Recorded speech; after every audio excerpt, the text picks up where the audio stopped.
ನಮಸ್ತೆ ಕರ್ನಾಟಕ. ಇವತ್ತಿನ ಕ್ರಿಕೆಟ್ ಅಪ್ಡೇಟ್ಗಳ ಬಗ್ಗೆ ನೋಡ್ಕೊಂಡು ಬರೋಣ. WPL ಇಂದ ಒಂದು ನ್ಯೂಸ್ ಬರ್ತಾ ಇದೆ. ಅದೇನಂತ ಹೇಳಿದ್ರೆ ಜೆಮಿಮಾ ರೋಡ್ರಿಗಸ್ಗೆ ದಂಡ ವಿಧಿಸಲಾಗಿದೆ. ಹೌದು, WPL ನ ಹಿಂದಿನ ಮ್ಯಾಚ್ ನಲ್ಲಿ ನಿಧಾನಗತಿಯ ಓವರ್ ರೇಟಿಂಗ್ ನಿಂದಾಗಿ ಇದೀಗ ಡೆಲ್ಲಿ ಕ್ಯಾಪಿಟಲ್ಸ್ ನ ನಾಯಕಿಯಾದಂತಹ ಜೆಮಿಮಾ ರೋಡ್ರಿಗಸ್ ಅವರಿಗೆ ದಂಡ ವಿಧಿಸಲಾಗಿದೆ. WPL ನಿಯಮದ ಪ್ರಕಾರ 20 ಓವರ್ಗಳು ಏನಿದೆ ಅದನ್ನು 1.5 ಗಂಟೆಗಳಲ್ಲಿ ಪೂರೈಸಬೇಕಾಗ್ತದೆ. ಇದು ಪ್ರತಿಯೊಂದು ಟೀಮ್ಗಳಿಗೂ ಕಡ್ಡಾಯವಾದ ರೂಲ್ಸ್ ಆಗಿರ್ತದೆ. ಇದನ್ನು ಬ್ರೇಕ್ ಮಾಡಿದಂತಹ ಯಾವುದೇ ತಂಡ ಆಗಿರ್ಬೋದು ಅದಕ್ಕೆ ಖಂಡಿತವಾಗಿ ಅದರ ಕ್ಯಾಪ್ಟನ್ ಆಗಿರ್ಬೋದು ಅಥವಾ ಟೀಮ್ಗಾಗಿರ್ಬೋದು ಖಂಡಿತವಾಗಿಯೂ ದಂಡ ವಿಧಿಸಲಾಗ್ತದೆ. ಅದರಂತೆಯೇ ಇವಾಗ ಜೆಮಿಮಾ ರೋಡ್ರಿಗಸ್ ಅವರಿಗೆ ದಂಡ ವಿಧಿಸಲಾಗಿದೆ. ಅವರು 20 ಓವರ್ಗಳನ್ನು ಹಾಕಲು 1.5 ಗಂಟೆಗಳಿಗಿಂತ ಜಾಸ್ತಿ ಸಮಯ ತೆಗೆದುಕೊಂಡ ಕಾರಣದಿಂದಾಗಿ ಅವರಿಗೆ ದಂಡ ವಿಧಿಸಲಾಗಿದೆ. ಈ ದಂಡದ ಮೊತ್ತ 12 ಲಕ್ಷ ಆಗಿರ್ತದೆ. ಇದು ಏನು ಕಮ್ಮಿ ಅಮೌಂಟ್ ಆಗಿರುವುದಿಲ್ಲ. 12 ಲಕ್ಷ ಅಂತ ಹೇಳಿದ್ರೆ WPL ನಲ್ಲಿ ಒಂದು ದೊಡ್ಡ ಮೊತ್ತವೇ ಆಗಿರ್ತದೆ. ಒಂದ್ ವೇಳೆ ಈ ರೂಲ್ಸ್ ಅನ್ನು ಬ್ರೇಕ್ ಮಾಡಿದ ಪ್ರತಿಯೊಬ್ಬ ತಂಡದ ನಾಯಕಿಗೂ ಕೂಡ ಈ ಒಂದು ದಂಡ ಬೀಳೋದು ಗ್ಯಾರಂಟಿ ಆಗುತ್ತದೆ. ಸೊ ಈ ಮ್ಯಾಚ್ ನಲ್ಲಿ ದಂಡ ಬಿದ್ದಿದೆ. ಇನ್ನೊಂದು ಮ್ಯಾಚ್ ಉಂಟು.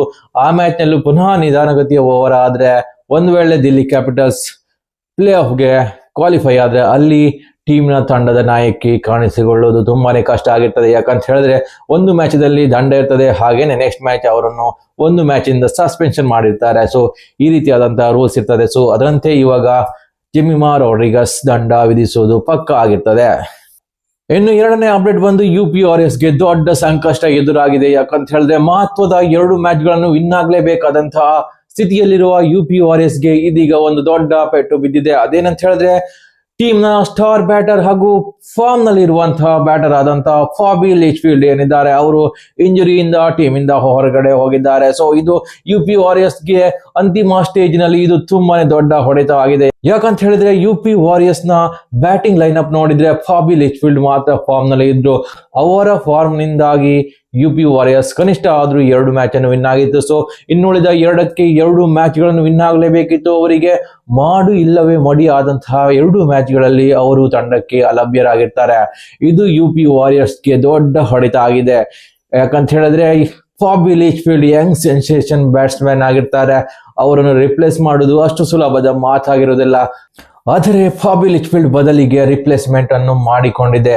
ಇಂಗ್ಲೆಂಡ್ ನ ಸ್ಟಾರ್ ವಿಕೆಟ್ ಕೀಪರ್ ಬ್ಯಾಟರ್ ಆದಂತಹ ಆಮಿ ಜಾನ್ಸ್ ಅವರನ್ನು ಇದೀಗ ಟೀಮ್ಗೆ ಇನ್ಕ್ಲೂಡ್ ಮಾಡ್ಕೊಂಡಿದೆ UP ತಂಡ. So like to like replacement ಅಂತ ಅಲ್ವೇ ಅಲ್ಲ. ಯಾಕಂತ ಹೇಳಿದ್ರೆ ಫಾಬಿ ಲಿಚ್ಫೀಲ್ಡ್ T20 ಮಾದರಿಯಲ್ಲಿ ಅದ್ಭುತ ಬ್ಯಾಟಿಂಗ್ ಮಾಡ್ತಾರೆ. ಆದ್ರೆ ಆಮಿ ಜಾನ್ಸ್ ಒನ್ ಡೇ ಅಲ್ಲಿ ಉತ್ತಮ ಬ್ಯಾಟರ್ ಆಗಿರ್ತಾರೆ. ಆದ್ರೆ T20 ಅಷ್ಟೇನು ಉತ್ತಮ ಫಾರ್ಮ್ ಹೊಂದಿರುವುದಿಲ್ಲ. ಆದರೂ ಕೂಡ ಇಲ್ಲಿ ಆಮಿ ಜಾನ್ಸ್ ಅವರನ್ನು ಉಳಿದ 2 ಮ್ಯಾಚ್ಗಳಿಗೆ UP ತಂಡ ಆಮಿ ಜಾನ್ಸ್ ಅವರನ್ನು ತನ್ನ ತಂಡದಲ್ಲಿ ಜಾಯಿನ್ ಮಾಡಿಸಿಕೊಂಡಿದ್ದಾರೆ. ಇನ್ನು ಮೂರನೇ ಅಪ್ಡೇಟ್ ಬಂದು IPL ಗೆ ರಜೆ ಘೋಷಿಸಿದ ಮ್ಯಾಕ್ಸ್ವೆಲ್ ಇದೀಗ ಪಾಕಿಸ್ತಾನ್ ಸೂಪರ್ ಲೀಗ್ ನಲ್ಲಿ ಮತ್ತೆ ಕಾಣಿಸಿಕೊಂಡಿದ್ದಾರೆ. ಸೊ IPL ನಲ್ಲಿ ಬಿಟ್ಟಿ ದುಡ್ಡು ಮಾಡಿದಂತಹ ಮ್ಯಾಕ್ಸ್ವೆಲ್ ಇದೀಗ ಪಾಕಿಸ್ತಾನದ ಅತ್ತ ಮುಖ ಮಾಡಿದ್ದಾರೆ. ನೀವು ಕೇಳ್ತಾ ಇದ್ರೆ ಶಾಕ್ ಅನ್ಸ್ಬೋದು. ಯಾಕಂದ್ರೆ ಈ ಮಾತು ಹೇಳೋದ್ರಲ್ಲಿ ಯಾವುದೇ ಒಂದು ನನಗೆ ಬೇಜಾರಿಲ್ಲ. ಯಾಕಂತ ಹೇಳಿದ್ರೆ ಅವರನ್ನು ತೆಗೆದುಕೊಂಡ ಟೀಮ್ಗೆ ಅವರ ಕೊಡುಗೆ ಅಷ್ಟು ಕೀಳು ಮಟ್ಟದಾಗಿತ್ತು. 101 ಕೋಟಿಯಷ್ಟು IPL ನಿಂದ ಹಣ ಮಾಡಿಕೊಂಡಂತ ಮ್ಯಾಕ್ಸ್ವೆಲ್ ರೆಕಾರ್ಡ್ ನೋಡೋದಾದ್ರೆ ನಿಮ್ಗೆ ಗೊತ್ತಾಗ್ತದೆ ನಾನು ಯಾಕೆ ಈ ರೀತಿ ಹೇಳ್ತಾ ಇದ್ದೀನಿ ಅಂತ. ಆದ್ರೆ ಇವಾಗ PSL ನ ಸರದಿ ಆಗಿರ್ತದೆ. ಅಲ್ಲಿ ದುಡ್ಡು ಮಾಡ್ಕೊಂಡು ಹೋಗುವಂತಹ ಸರದಿ ಈಗ ಮ್ಯಾಕ್ಸ್ವೆಲ್ಗೆ ಮತ್ತೆ ಸಿಕ್ಕಿದೆ ಅಂತ ಹೇಳ್ಬೋದು. ಪೇಶಾವರ್ ಜಲ್ಮಿ ಏನಿದೆ ಮ್ಯಾಕ್ಸ್ವೆಲ್ ಅವರನ್ನು ಡೈರೆಕ್ಟ್ ಸೈನ್ ಮಾಡ್ಕೊಂಡಿದೆ. ಸೊ ಅದರಂತೆ ಮ್ಯಾಕ್ಸ್ವೆಲ್ಗೆ ಪಾಕಿಸ್ತಾನದ 4.5 ಕೋಟಿಯ ಹಣ ಸಿಗಲಿದೆ. ಸೊ ಅದನ್ನು ಇಂಡಿಯಾದ ರೂಪಾಯಿಗೆ ಕನ್ವರ್ಟ್ ಮಾಡಿದ್ದಾರೆ. ಸುಮಾರು 1.47 ಕೋಟಿ ಅಷ್ಟಾಗಿರ್ತದೆ. ಸೊ ಕಡಿಮೆ ಮೊತ್ತವೇನಲ್ಲ ಇದು ಮ್ಯಾಕ್ಸ್ವೆಲ್ಗೆ. ಅದು ತುಂಬಾನೇ ಜಾಸ್ತಿ ಅಂತ ಅನ್ಸ್ತದೆ. ಯಾಕೆ ಇವರನ್ನು ತೆಗೆದುಕೊಂಡ್ರು ಅಂತ ಮಾತ್ರ ಗೊತ್ತಿಲ್ಲ. ಪಾಕಿಸ್ತಾನ್ ಸೂಪರ್ ಲೀಗ್ ನ ಒಂದು ಪ್ರತಿಷ್ಠೆಯನ್ನು ಹೆಚ್ಚು ಮಾಡ್ಲಿಕ್ಕೆ ಇಂತಹ ಪ್ಲೇಯರ್ ಅನ್ನ ತೆಗೆದುಕೊಳ್ತಾ ಇದ್ದಾರೆ ಅನ್ನೋದು ಕೂಡ ಅನುಮಾನ ಉಂಟು ಮಾಡ್ತದೆ. ಸೊ ಮ್ಯಾಕ್ಸ್ವೆಲ್ ಅಂತೂ ಬೇಡವೇ ಬೇಡ ಆಗಿತ್ತು. ಯಾಕಂದ್ರೆ ಯಾವ ತಂಡಕ್ಕೂ ಅವರು ಉತ್ತಮ ಕೊಡುಗೆ ನೀಡುವುದಿಲ್ಲ. ಸೊ ಫ್ರಾಂಚೈಸಿಗಳ ದುಡ್ಡು ವೇಸ್ಟ್ ಮಾಡ್ತಾ ಇರ್ತಾರೆ. ಅಲ್ಲಾದ್ರೂ ಅವರು ಒಳ್ಳೆ ರೀತಿ ಆಡ್ಲಿ, ಆ ಫ್ರಾಂಚೈಸಿ ಇಟ್ಟ ಭರವಸೆಗೆ ಒಂದು ಉತ್ತಮ ಆಟ ಆಡ್ಲಿ ಅಂತ ಹಾರೈಸೋಣ. ಸೊ ಇದಿಷ್ಟು ಇವತ್ತಿನ ಕ್ರಿಕೆಟ್ ಅಪ್ಡೇಟ್ಗಳಾಗಿರ್ತವೆ. ಒಂದು ವೇಳೆ ಮಾಹಿತಿ ಇಷ್ಟವಾದ್ರೆ ಲೈಕ್ ಕೊಡಿ, ಸಬ್ಸ್ಕ್ರೈಬ್ ಮಾಡಿ. ನಮಸ್ಕಾರ.